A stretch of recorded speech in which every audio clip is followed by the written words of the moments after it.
이 구약 말씀에서 지혜, 특별히 이 지혜는 잠언에서 가장 중심 주제로 또 중심 단어로 그렇게 나타나는데요. 이 지혜라는 것은 그저 지식 또 어떤 편의와 또 우리가 세상을 살아가는 어떤 방도로서의 그러한 기술 그런 것을 이야기하는 것이 아니라 바로 사람이 영원히 사는 그러한 영생의 길이 된다. 그래서 잠언 2장 19절에는 생명길이라고 했고 또 3장 18절에는 생명나무다라고 이렇게 표현하고 있다는 것을 우리가 보았습니다. 지혜가 무엇이길래 생명의 길이 되고 지혜가 무엇이길래 생명나무냐. 바로 지혜에 거한다는 것은 살아있다는 것이고 지혜를 멀리하고 지혜가 떠나면 그것은 살아있으나 죽은 것과 같다. 우리가 1장 23절에서 보았듯이 내가 나의 영을 너희에게 부어주며 내 말을 너희에게 보이리라. 여기 내가라는 내가는 바로 지혜를 뜻합니다. 지혜를 이렇게 주어로 삼아서 지혜가 그 영을 우리에게 부어주며 지혜가 그의 말을 우리에게 보이리라. 루하흐 다바르 바로 그의 영을 부어주며 그의 말을 우리에게 보이리라라고 이렇게 말씀하고 있습니다. 그래서 우리나라에는 그 맨부커상이라고 참 문학가들은 아주 그 귀하게 여기는 그래서 너무나 중요한 그러한 상이죠. 3대 세계 문학 물론 문학 그 상마다 조금씩 경향은 있지만 특별히 이 상은 또 제3세계 또 전 세계적으로 어떤 그런 글의 어떤 그런 그 의미 이런 것들을 잘 살려서 시상하는 그 좋은 상이라고 알려져 있는데요. 그 우리나라의 그러한 한강이라는 그러한 그 한승원 씨의 그 딸 되는 분이 이 작품을 통하여서 저도 몽고 반점이라는 그런 옛날에 벌써 읽어봤었는데 문학상 그 수상작으로 읽어봤었는 이상 문학상이 수상작일 겁니다. 그런데 그 연작으로 나온 그게 이제 채식주의자 뭐 이렇게 되는 그런 이제 소설인데요. 참 그 글을 정갈하게 쓰고 또 그 아버지가 또 아주 그 글을 잘 쓰시는 분으로 그렇게 알려져 있고 오히려 우리에게 뭐 바라제인가 그것으로 불교 소설로 그렇게 좀 우리에게 알려져 있지만 그분은 그것보다는 오히려 다른 글들이 더 그 한성원 씨는 읽어보면 좀 더 와닿는 그런 글들이 참 많거든요. 우리 항상 이 글이라는 것이 참 심금을 울린다 이런 말을 하고 또 글이 책 한 권이 세계를 바꾼다 이런 이제 말을 합니다만은 물론 책이 심금을 울리고 정서를 자극하는 그 부분은 참 우리가 무시할 수가 없죠. 그래서 내 인생을 바꾼 책이다 뭐 이런 말도 있고 그래서 또 명사들이 또 나는 이 책으로 내 인생에 큰 어떤 전환기를 마련했다 이런 이제 이야기들을 합니다. 그러나 이 세상에 있던 이 서책들 우리가 그것을 가볍게 여기지는 않습니다만은 그러나 이 세상의 책들이 이제 궁극적인 어떤 그러한 그 목적을 이루지 못한다는 것은 우리가 여러 가지를 통하여 알고 있는데 이 세상의 책에는 이 조류라는 게 있고 또 경향이라는 게 있어서 어느 시대에는 그러한 내용들이 상당히 또 와닿고 또 하지만은 또 어느 시대에는 그것도 적응성이 전혀 떨어져서 적용이 되지 않고 뭐 이런 것을 우리가 볼 수도 있어요. 특별히 책이 이렇게 항구적으로 영향을 미치는 그걸 이제 겨우 우리가 고전이다 클래식이다 이런 말을 또 붙여줘서 뭐 1000년이 지나고 2000년이 지나도 읽히는 책이다 이렇게 이제 이야기는 하고 요새 책은 또 생명이 짧다 또 그렇게도 이야기한다면 또 옛날 책들은 좀 더 이 원리적인 거 좀 그런 철학적인 주제 이런 것을 좀 더 깊이 터치했다고도 볼 수 있죠. 그러니까 그 주제가 좀 오래 가고 요새는 되도록 이미 좀 실존적인 그런 삶을 많이 또 소설이나 보면 그렇지 않습니까? 베스트셀러나 이런 거 보면 다 그 실존이지 뭐 이 본질 이런 걸 다루지는 않거든요. 그냥 우리가 살아가는 이런 이 삶의 의미, 또 부딪히는 의미, 뭐 닥치는 맞닥뜨리는 의미, 뭐 이런 것을 이제 요새는 또 많이 이야기하고 있어서 어떻게 보면 기본적으로 다 포스트 모더니즘에 서 있다고도 볼 수 있어요. 많은 경우에 뭔가 하면 어떤 이 책의 절대 가치를 말하기 때문에 그 책을 읽는 것이 아니라 그 사람의 시각에서는 이럴 수도 있겠구나 뭐 이러면서 그냥 공존하는 거죠. 뭐 굳이 그 사람이 틀렸어도 읽어주는 거죠. 그 주인공이 막 기행을 일삼고 옛날에 그 장준애라는 그 소설가가 있어요. 불란서에. 그 도둑일기나 이런 걸 읽어보면 이 책이 어떻게 소설이 될까 싶어도 외설적이지만은 사르트르는 그게 또 그렇게 좋은 작품이다. 그렇게 또 이야기도 하고 하는데 이게 보면 이 사르트르는 이제 실존주의자니까 그 실존을 드러내는 그 뭐 남자 하나가 그냥 그 도둑질을 하면서 뭐 온갖 그냥 이상한 생각하는 거 이런 거 그냥 도둑일기라고 해서 적어 놓은 건데 뭐 아주 그게 사르트르는 최고의 작품이다 하고 치켜 세우는데 요새 보면 이제 이 글이라는 것이 그렇죠. 그러니까 어떤 생명이라기보다는 좀 더 직물적이고 또 어떤 그 본질이라기보다는 현존의 어떤 그 실존 그냥 뭐 지금 맞닥뜨려서 오늘 하루를 살아가는 어떤 그러한 글들을 이야기하기 때문에 사실상 오늘날 어떤 글이라거나 말이라거나 하는 것은 상당히 보면 좀 소위 표피적이고 좀 1차원적이고 뭐 그런 것들을 우리가 많이 생각하게 됩니다. 그래서 사실상 마음에 담을 말이라기보다는 그냥 그때그때를 이렇게 이제 모면하는 즐겁게 해주는 그런 말이라고도 볼 수 있는데 이 성경에서 성경에서 말하는 그 서라는 개념, 경이라는 개념은 그런 게 아니죠. 우리가 율법서라든지 또 우리가 오경이라든지 이것은 절대 이제 그런 것이 아니죠. 바로 이 잠언이 우리에게 알려주는 그 중요한 것은 뭔가 하면 이 잠언이라는 것은 분명히 교훈을 담고 있습니다. 교훈을 담고 있어서 이 지혜나 명철이나 또 훈계 같은 단어들 그리고 도리, 법 이런 단어들 오늘도 보면 이제 이런 단어들이 계속 들어오거든요. 뭐 이걸 엄밀하게 우리는 뭐 지혜는 뭐다, 명철은 뭐다, 훈계는 뭐다, 또 도리, 뭐 도리를 지금 말로 표현하면 교리라고도 볼 수 있거든요. 교리라고도. 오늘 여기 보면 선한 도리다 이런 말들 2절에도 보면 선한 도리 이런 말 나오는데요. 레카 토바 토브 선한 도리다 이 말은 이때 도리는 이제 교리라고도 볼 수 있는 가르침 뭐 이런 거 그리고 또 2절에 보면 이 토라 법 이런 단어들이 여러 가지 쓰이는데 분명히 이런 것들은 삶에 떠나 있지 않아요.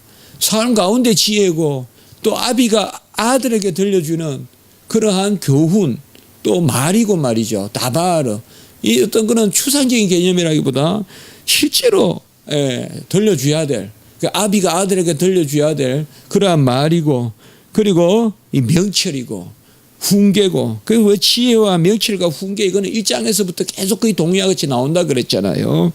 명철은 비나 훈계는 이제 무사르 이런 단어들 지혜는 호크마 뭐 이런 단어들이 같이 계속 쓰이는데 보면 이런 것들에 우리가 잠언을 읽을 때 잠언을 무슨 뭐 어떤 뭐 해석하게 뭐 기준이 되는 어떤 그러한 어떤 그 언어 철학적인 그런 것으로는 읽지 않는다고요.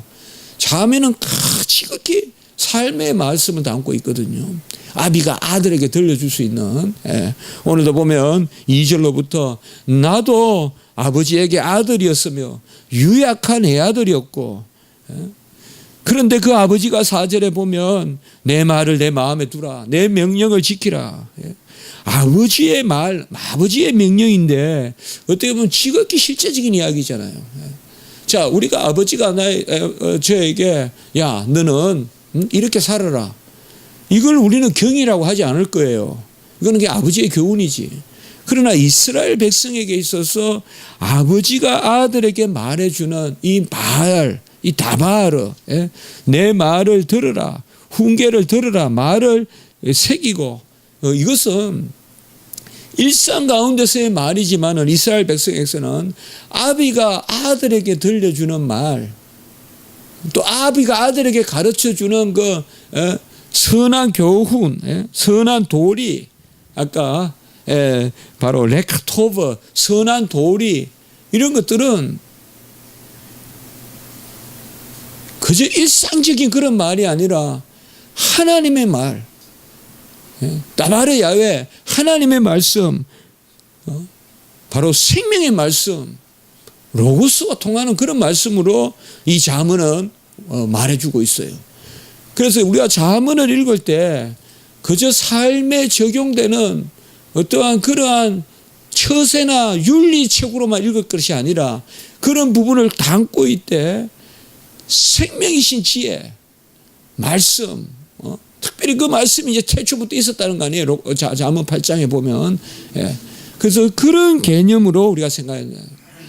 지금 우리가 가장 이 현대 기독교에 어떻게 보면 조금 난점이랄까요. 우리가 좀 더 깨어 있어야 될 게 뭔가 하면 여호와의 말씀과 우리의 삶의 교훈이 분리되어 있다는 거예요. 그냥 하나님은 참으라 그러는데 부모는 자식에게 참았으면은 살 수 없다. 왜 그렇게 지고 들어오냐? 이렇게 또 이야기한다 이 말이에요. 그게 크리스천 가정에서도 그럴 수 있다 이 말이에요. 분명히 성경에서는 참는 자가 성령의 9가지 열매가 오래 참음이 있고 그리고 인내로 영혼을 얻으리라 말세에 그렇게 참음을 귀하게 여기는데 실제로 저도 우리 자녀들한테 무조건 참는다고 좋은 게 아니야. 물론 무조건 참는 건 안 좋죠. 비리에 대해서는 잘못된 건 밝히라. 저도 그렇게 이야기하긴 해요. 잘못된 거는 불이익이 있더라도 항상 네가 비굴하게 굴지 말고 말해라. 결국 그게 네 삶의 윤택함이요. 그게 복된 것이다. 그렇게 가르치지만 그러면서도 참아서는 안 된다. 참기만 해서는 안 된다. 이렇게 자녀들에게 이야기할 때는 훨씬 그 너머의 이야기거든요. 너도 같이 세상에서 어떻게 같이 그냥 뒹굴어서 어차피 더불어서 막 그냥 뒹굴고 레슬링 하는 세상인데 그래서 오늘 말씀에서 우리가 특별히 하나 생각해 볼 것은 바로 이 생명이신 말씀, 생명나무, 생명길 이것이 오늘 또 계속 또 나온단 말이에요. 4장 4절에 보면 오늘 내 말을 내 마음에 두라 내 명령을 지키라 그리하면 살리라 이 생명 개념이 나오고요. 그리고 4장 10절의 말씀 오늘 10절의 말씀에 보면 내 아들아 내 말을 받으라 내 생명의 해가 길리라. 그리고 13절에 보면 훈계를 굳게 잡아 놓치지 말고 지키라 이것이 내 생명이니라 이렇게 말하고요. 22절에 보면 그것을 얻는 자에게 생명이 되며 23절에 보면 마음을 지키는데 그 마음이 생명의 근원이 되는데 그 마음이 왜 생명의 근원이 되느냐? 그 마음이 말씀을 받아들이는 용기가 되기 때문에 그릇이 되기 때문에 생명의 근원이 된다고 그렇게 말하고 있거든요. 그래서 오늘 말씀을 통해서 우리가 다시 한번 물론 1장에서부터 계속되는 말씀의 연장선에 있지만은 우리가 한번 새겨봐야 될 것은 이원론이 아니라는 거죠. 지식에 있어서야. 성속이 분리되듯이 교훈해서는 안 된다.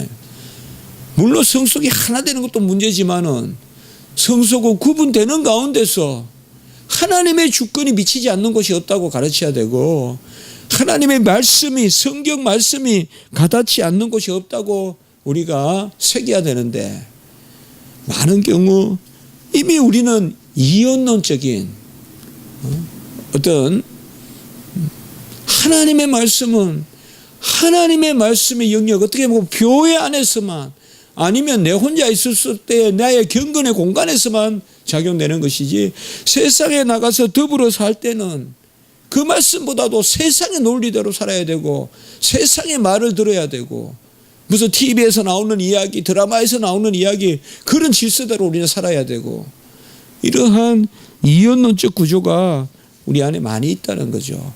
이스라엘의 이 잠언이나 우리가 시편이나 또 신명기나 하나님의 뜻은 그게 아니라는 거예요. 세상을 떠나서 살지는 말되, 가인도 세상으로, 라멕도 세상으로 내보내되, 그래서 죽지 않게는 해주시되 그 안에서 하나님의 말씀을 들으라. 이것이 바로 중요한 부분들이거든요.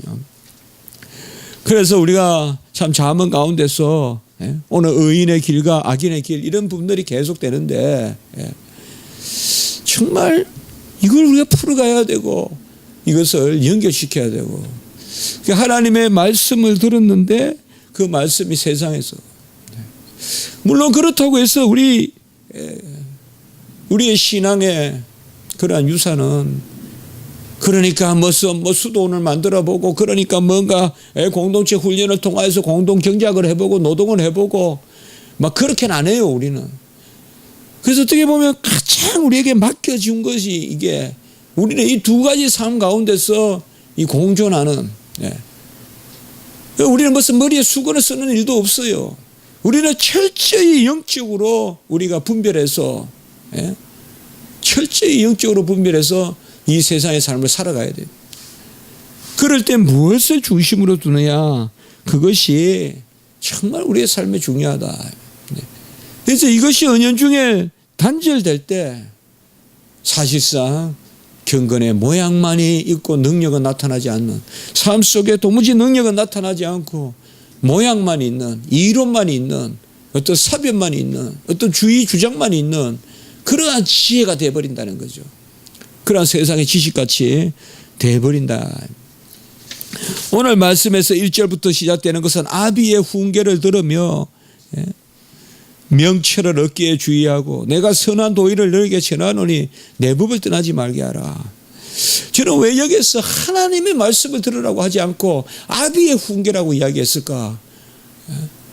우리가 신명기에서도 이거는 볼 수가 있지만은, 왜 이스라엘은 친히 하나님이 계시는 그런 구약시대 때는 신정의 통치의 나라인데 하나님이 직접 말씀해서 다스리지 않고 왜 부모에게 자식을 가르치라 하고 그렇게 교훈하고, 왜 해당했으면 말씀을 가르치지 않고 왜 문설주의 말씀을 바르라고 그렇게 했을까? 각각의 집에 문에 말씀을 그렇게 새기라고 말씀했을까? 이것을 우리가 기억해 봐야 된다. 제가 오늘 사상을 읽으면서 이때까지는 그냥 막연히 생각했는데 제가 그런 질문을 한번 처음으로 던져봤어요.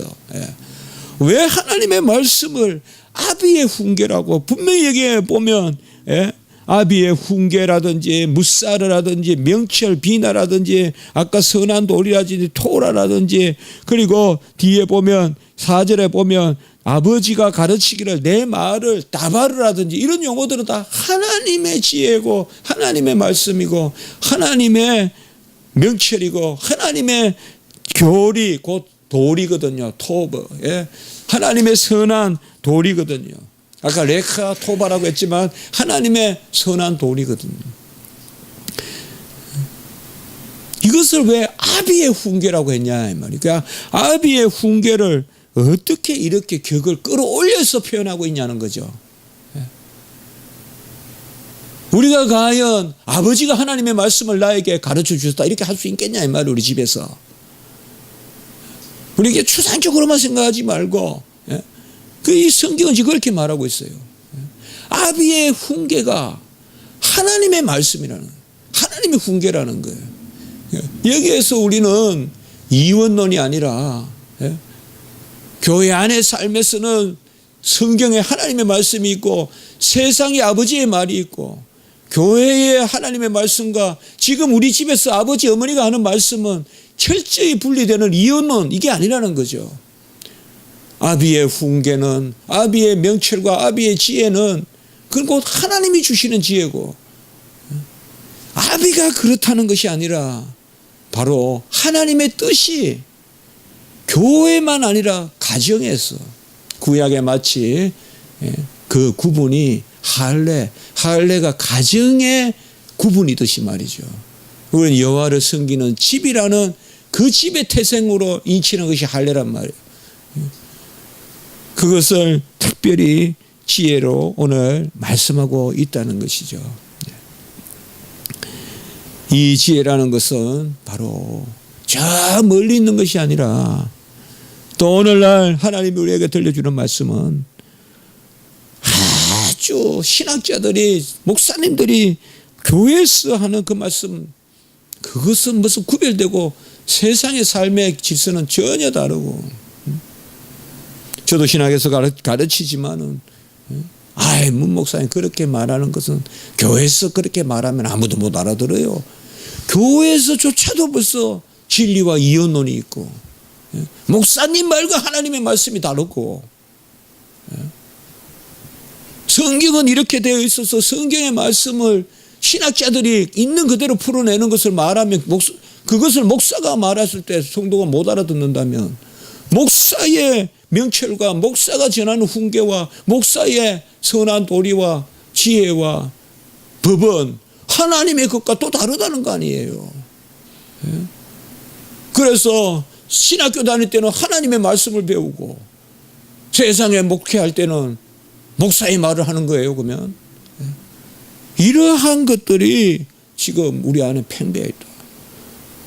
성경 말씀을 그대로 해석하는 거 다르고, 목사가 설교하는 거 다르고, 또 성도가 세상에서 사는 거 또 다르고, 끊임없이 성도들이 뭔가 차분하게 가지고 한 줄을 살아가는 말씀이 없다 이거예요. 찢어지고 있다 이거예요. 찢어지고. 교회 가면 다르고 신학교 가면 다르고, 특별히 우리 전도사님들이 배운다고 칩시다. 신학교 가서 배운 거 다르고 교회 가서 설교하는 거 다르고, 또 그 설교 들은 사람들의 행동 다르고 교훈 다르고.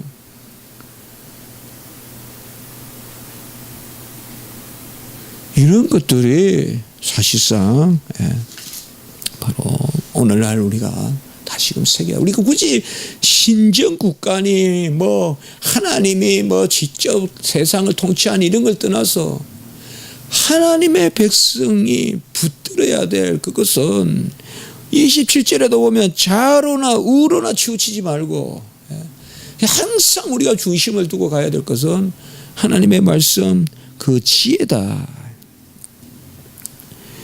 그래서 아비에게 외아들이었는데 3절에 보면 유약한 애아들이었는데 이 유약한 애아들이 어떻게 이렇게 장성하게 되냐? 지혜로 말미암은 것이다. 명철로 말미암은 것이다. 그것을 우리에게 말하고 있어요. 내 말을 내 마음에 두라. 내 명령을 지키라. 그리하면 살리라. 이렇게 말하고 있습니다. 다른 말씀들을 보면 계속 나오는 말씀이죠. 오늘 제가 이게 좀 더 전반부에 이렇게 무게를 두고 말씀을 드리는 것은, 저로서도 이번에 설교를 준비하면서 조금 이게 좀 풀렸습니다. 계속 이걸 읽을 때마다 뭔가 아비의 훈계가 따로 있고, 하나님의 말씀이 또 따로 있고, 벌써 제 안에 그렇게 느껴진다는 것이 이게 벌써 저의 문제인 거였어요. 정말 우리가 언약의 자손이고 우리가 언약의 가정에서 태어난 자녀들에게 유아 세례를 베풀고 그런 것을 철저히 하면서도 실제로 그 부모의 관리와 그 부모의 가르침과 이런 것은 그렇게 하나 되어 있느냐. 내가 아비에게 들은 것이 하나님의 말씀이다라고 이렇게 우리가 정확하게 말할 수 있느냐. 이런 부분을 우리가 한번 돌아보자는 거죠. 우리는 지혜를 얻어야 됩니다. 이 솔로몬이 지혜를 얻었다는 것은 그의 아비 다윗에게 배운 것도 되고, 오늘 7절에 보면 이 지혜의 은혜가 제일이니 지혜를 얻으라라고 이렇게 말하고 있습니다. 지혜보다 더 귀한 것은 없다는 것입니다. 지혜가 최고의 것이니까 듣고 지키라. 우리가 4장 1절에 보면 훈계를 들으며 이 쉐마가 나오고, 그리고 4장 4절에 보면 지키라 내 명령을 샤마르. 그러니까 듣고 지키라. 듣고 지키라. 내 명령을 듣고 내 말을 듣고 그것을 지키라. 지혜가 제일이니 지혜를 얻어라. 이 솔로몬이 뭐 지혜를 구한 그 솔로몬이 지혜를 구한 그 오리진이 뭐냐? 다윗이다 이거예요. 그래서 저는 전에도 한번 나누었지만 다윗과 솔로몬 중에 누가 뛰어나냐? 옛날에 그런 질문 받은 적이 있었어요. 그래서 저는 이제 대답할 수 있어요. 다윗이 뛰어나다 이거예요. 왜? 다윗은 솔로몬을 가르쳤지만 솔로몬은 르호보암을 못 가르쳤잖아요. 그러니까 다윗이 더 뛰어나다 이거예요. 다윗 때문에 솔로몬이 지혜를 구한 거예요. 그 아비가 얼마나 지혜를 구하고 살았으면 자식이 아비를 보고 오늘 여기 시편 같은 말씀이 나옵니다. 나는 유약했으나 아비의 훈계를 듣고 아비의 훈계가 곧 하나님의 훈계니까 명철하고 선한 도리가 뭔지 알고 법을 알고 그러니까 내가 너희 다스렸다. 그게 바로 솔로몬이 지혜를 높이라고 했습니다. 무엇을 높일까? 지혜를 높이라고 했어요. 오늘날은 뭐 지자니 현자니 이런 개념이 없지만 옛날 고대에는 누가 높냐? 우리 플라톤의 국가론에도 보면 누가 높냐? 그래서 철학자가 최고 높다. 철인적치다. 뭐 이제 국가론에 나오잖아요. 오늘날은 참 세상이 지식이나 이런 것은 이제는 그냥 뭐예요? 뭐 바꾸는 사람 아니면 그냥 지멋에 사는 뭐 이 정도로 이제 많이 격화되어 있다고 저는 봐요. 뭐 저도 아직 어리지만은 그래도 우리 어릴 때는 굶어 죽는다 이런 개념보다도 그래도 글 쓰고 시 쓰고 뭘 써본다 이러면 고상하게 여겼거든요. 높게 여겼는데 우리는 여기에 보면 지혜가 제일이고 4장 8절에 지혜를 높이라 그러면 너를 높이리라 이렇게 말하고 있습니다. 자, 우리가 높아지려면 뭘 제일 우선순위로 둬야 되냐? 돈을 우선순위로 둬야 되냐? 명예를 우선순위로 둬야 되냐? 지혜를 높이라. 그러면 지혜가 너를 높고 그 지혜를 품고 있으면 너를 영화롭게 하리라라고 8절에 말씀하고 있습니다. 지금 세태는 일반적인 세태는 지식이나 지혜나 이런 것에 대해서 아주 낮게 생각해요. 이제 정말 막무가내요. 무지가 오히려 애치객같이 말이에요. 무지가 오히려 자중에 제가 TV나 이런 데 보면 간혹 그런 게 느껴져요. 우미나 방송이다. 막 40대나 이런 사람들이 나와가지고 구구단도 모르고 놀이를 하면서 그런 걸 막 웃고 보고 있는 거야. 안방에서 애들이. 구구단도 몰라요. 뭐 47, 28 이런 것도 몰라가지고 틀리면 또 한 대 맞고. 이게 어떻게 보면 우민하거든요. 우민하거든요. 완전히 그냥 바보 상자가 되고 정말 TV는 바보 상자를 만들어버리거든요. 옛날 같으면 구구단 모르면 이제 바보라 그랬죠. 지금 나이들아 구구단 초등학교도 안 나왔나 이렇게 하겠지만 요새는 그게 아무것도 아닌 것처럼 우리 그런 거 시대를 깨뚫어 봐야 돼요. 아니 뭐 지식 좀 없어도 괜찮아. 그냥 주머니에 탁 지갑 꽂고 다니고 딱 보내서 계산 딱 하고 카드 몇 장 들었고 이런 게 귀한 거지. 무슨 노래를 시를 읽고 무슨 철학을 한번 이야기해보고 그런 게 뭐 중요하냐.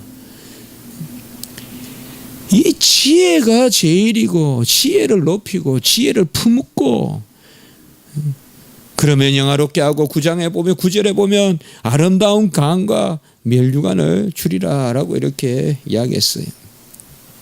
옛날 양반들은 비가 와도 뛰어가지 않는다 했는데 그거는 너무한 거죠. 사실상 참 흉년에 먹을 것이 없어서 아내가 정말 새카맣게 타가지고 그냥 보리를 빻아가지고 마당에 널려놨는데 비가 오면 양반이지만 그것 좀 한번 덮어놓으면 안 썩을 텐데 양반이라고 그거 안 하고 책이나 읽어야지 하면서 비가 와가지고 다 썩어도 그냥 놔두고 그게 옛날 양반이라 그게 이제 옛날에 그것도 높여서 이야기한 거예요. 그것도 낮춰서 이야기한 거 아니에요. 그것도 양반은 자고로 그런 좀 형이상학적인 뭔가 그런 세계에 살아야 된다는 거지. 너무 그러는 것도 안 좋지만은 그러나 너무 사람의 격을 높이는, 특별히 우리 성도들이 지혜나 지식이나 성경을 읽거나 어떤 신앙적 교양서적이나 신학서적이나 이런 것을 읽는 것을